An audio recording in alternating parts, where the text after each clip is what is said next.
Hey guys, welcome into the 14. I'm Nick Cole, and we're breaking down the Week 5 SEC football matchups from a betting perspective. Today, we're talking about the Troy Trojans visiting the South Carolina Gamecocks on Saturday afternoon at Williams-Brice Stadium in Columbia. This game has a 3:30 Eastern kickoff, and it's going to be aired on the SEC Network. From a betting standpoint, this game opened with South Carolina as a 9-point favorite. And that number has dropped in the days leading up to kickoff, where at the time of this recording, South Carolina is now favored by 7 points. The over-under has also moved as well. It opened at 45 on Sunday and is now at 42.5. I'll bring in our betting analyst, Christopher Smith. Christopher, what do you think about your favorite team, the Gamecocks, playing this non-conference game against Troy? Yeah, I think I've gone heel this season with Gamecocks fans, but that's fine. Bring it on. Hope you like defense. If you're going to watch this game, there's probably going to be a lot of it. Nick, why don't you get into Nick's news and notes and let us know the weather and then what's going on around these two programs? Sure. So the weather in Columbia on Saturday afternoon should be pretty good. The temperature is going to be about 83, 84 at kickoff. We should have winds about 4 to 5 miles an hour, so nothing too crazy there, and really no chance of rain. So it should be a nice clean slate. On the injury standpoint, really the last lingering guy we're waiting to hear on the South Carolina side is their defensive tackle, Rick Sandage. He missed the first 4 games of the season, and it's unclear if he's going to return this week. But it sure would be nice for a Gamecocks defense that's been pretty decent to get one of the guys who they're anticipated to be one of their better playmakers on that defensive front back for this one. And the notes for this game, I just start by pointing out this is South Carolina's get right opportunity after 2 SEC losses over the last couple of weeks. We knew this was going to be a tough first year for Shane Beamer. And though there's some frustration about the way they lost 16-10 to Kentucky last week, I think 2-2 through 4 games is actually putting them right on schedule where they should be, given the teams that they played.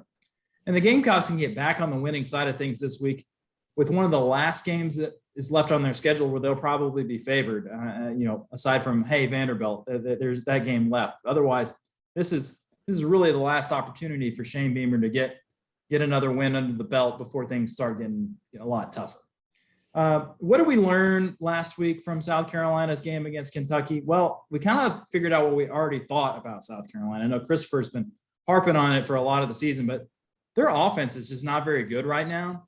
The Gamecocks were +3 in turnover margin in a winnable game at home against a Kentucky team that's been kind of met the last couple of weeks. But they just produced 10 total points and 216 yards of total offense. So, even though they forced 3 turnovers in that game, they forced 3 turnovers in the game against Georgia, and they ranked 5th in FBS with 7 interceptions through 4 games. They still can't seem to take advantage of those opportunities that the defense is creating for them to the point where they're going to win a game against a team like Kentucky. And then also talking about 2-2, Troy is also 2-2 entering this game. They get wins against Southern and Southern Miss, and losses against Hugh Freeze's Liberty team, and then last week, Terry Bowden's UL Monroe team. So this is a team that you definitely won't confuse with the Troy teams of recent seasons, maybe say the Neil Brown era, who's now at West Virginia. They're not winning 9 or 10 games, and they're not that offensive threat. In fact, they're having trouble scoring points at all. They've averaged 26.2 points per game this season, but 55 of those against Southern in week 1 kind of skew that number, which is still only 87th in FBS. So that might lead to what you're talking about, Christopher. Are we going to see a defensive struggle on Saturday?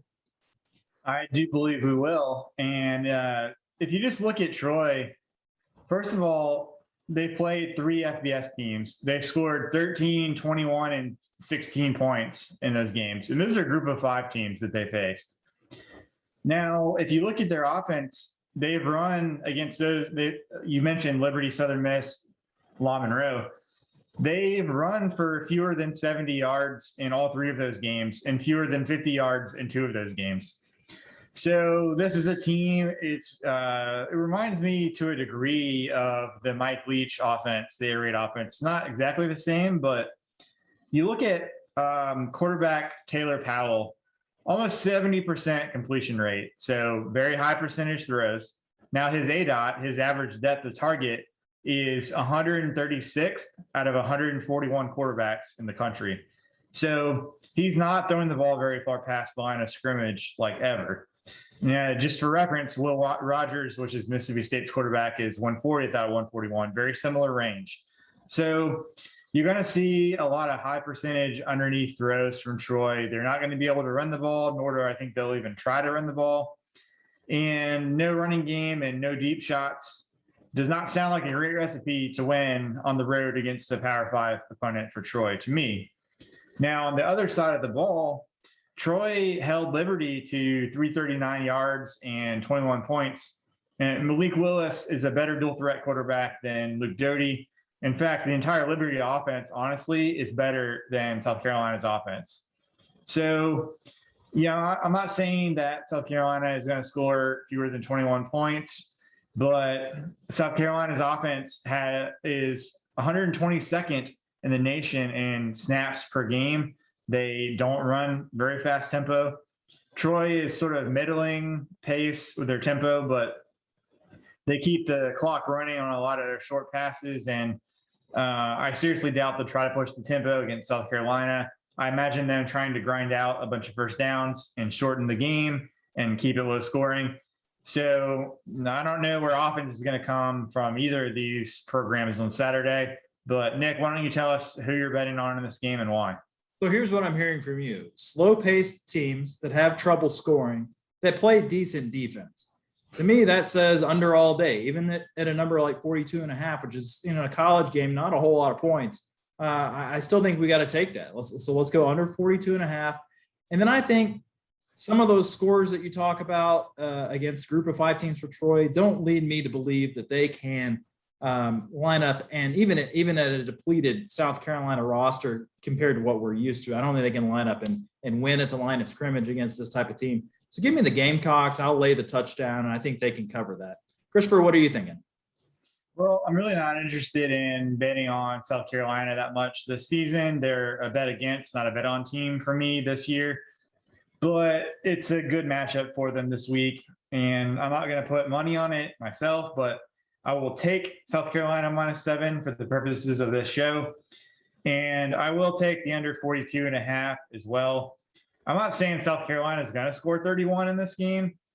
But South Carolina could score 31 in this game, and I still think it's going under. Troy, I don't think they're going to get much more than 10 points out of this contest. So to me, if I'm pegging Troy at 10, then I need 33 points out of South Carolina to go over. I just don't think we're getting that right now against any decent defense in the FBS. So that's where I'm going for this game. But for Nick Cole, I'm Christopher Smith for the 14, and we'll talk to you next week.